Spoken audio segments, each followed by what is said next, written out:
Hi, welcome to my channel. ఈరోజు నేను మెంతికూర పచ్చడి చేయబోతున్నాను. సో ఎలా చేయాలో చూపిస్తాను. ముందుగా ఒక ప్యాన్ పెట్టుకున్నానండి. అది వేడయ్యాక ఒక 2 టేబుల్ స్పూన్ ఆయిల్ వేసుకోవాలి. దీంట్లో 20 గ్రాముల పచ్చిమిరపకాయలు. ఇవి చాలా గ్రీన్గా కారం చాలా ఉంటుంది దీంట్లో. ముందుగా ఫ్రై చేసుకుంటాం. ఇది కొంచెం పచ్చివాసన పోయే వరకు వేసుకోవాలి. పచ్చిమిర్చి వేయించేటప్పుడు జాగ్రత్త అండి. ఒక పచ్చిమిర్చిని ఇట్లా 2 భాగాలుగా చేసుకున్నాను నేను. మిర్చి అయితే ఎగిపోయింది. మనం ఒక ప్లేట్లో తీసేసుకోవాలి.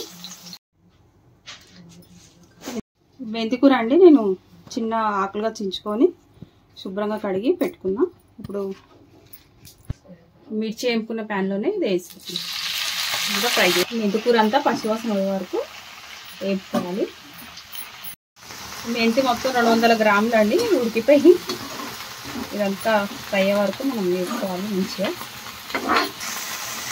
అదంతా మంచిగా ఫ్రై చేసుకోవాలండి. చాలా హెల్దీ మనకు మెంతికూర. ఆకుకూరలు తింటుండాలి అప్పుడప్పుడు. సో మెంతికూర నచ్చిన వాళ్ళు ఇలా పచ్చడి చేసుకొని తింటే చాలా బాగుంటుంది వేడివేడి అన్నంలో. ఏంటండి దీన్ని మనం ఒక ప్లేట్కి సర్వ్ చేసుకున్నాం. అదే ప్యాన్లో ఒక 2 టేబుల్ స్పూన్ ఆయిల్ మళ్ళీ వేసుకొని నేను ఒక 5 టమాటాలు పెద్ద సైజు తీసుకున్నాండి. ఇలా ముక్కల్లో కట్ చేసుకున్నా.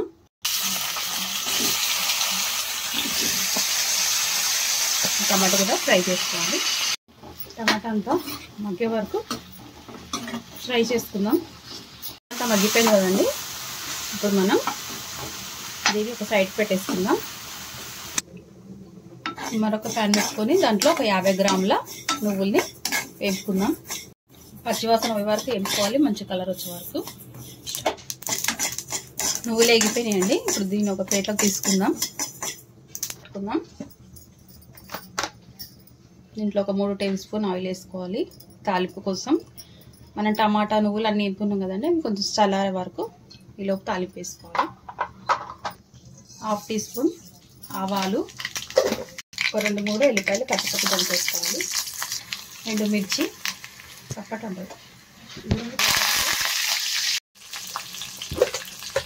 చిటికెడు పసుపు. ఇదంతా ఒకసారి మిక్స్ చేసుకొని గ్యాస్ ఆఫ్ చేసుకొని పక్కకు చల్లారనివ్వాలండి. ఇది కూడా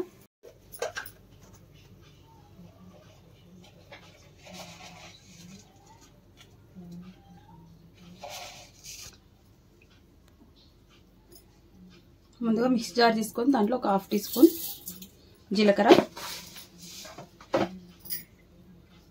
ఉల్లిపాయలు, రెమ్మ చింతపండు, నువ్వులు, మెంతి, పచ్చిమిర్చి. ఈ పచ్చిమిర్చి చాలా కారంగా ఉంటుందండి, చూసి వేసుకోవాలి. ఇది మనం మిక్సీ పట్టుకుందాం. ఫస్ట్ ఇదంతా పేస్ట్ అయింది కదండి. ఇప్పుడు మనం చల్లార్చుకున్న టమాటా ఇది కూడా ఒకసారి గ్రైండ్ చేసుకోవాలి. జస్ట్ ఒకసారి ఇలా తిప్పేసి ఆఫ్ చేసుకోవాలి. ఇది ఒకసారి ఇలా తిప్పుకొని దీంట్లో ఇప్పుడు మనం టేస్ట్కి సరిపడా సాల్ట్, కొద్దిగా వాటర్ వేసుకోవాలండి. ఇది కొద్దిగా గట్టిగా ఉంది కాబట్టి. అంతా మెత్తగా పేస్ట్ లాగా అయిపోయింది కదండి. మరీ ఎక్కువ పేస్ట్గా తీసుకోవద్దు. ఇప్పుడు మనం దీన్ని ఒక బౌల్లోకి సర్వ్ చేసుకుందాం. ఇలా ఒక బౌల్లోకి తీసుకున్నాం కదండి. ఇప్పుడు తాలింపు వేసుకుందాం.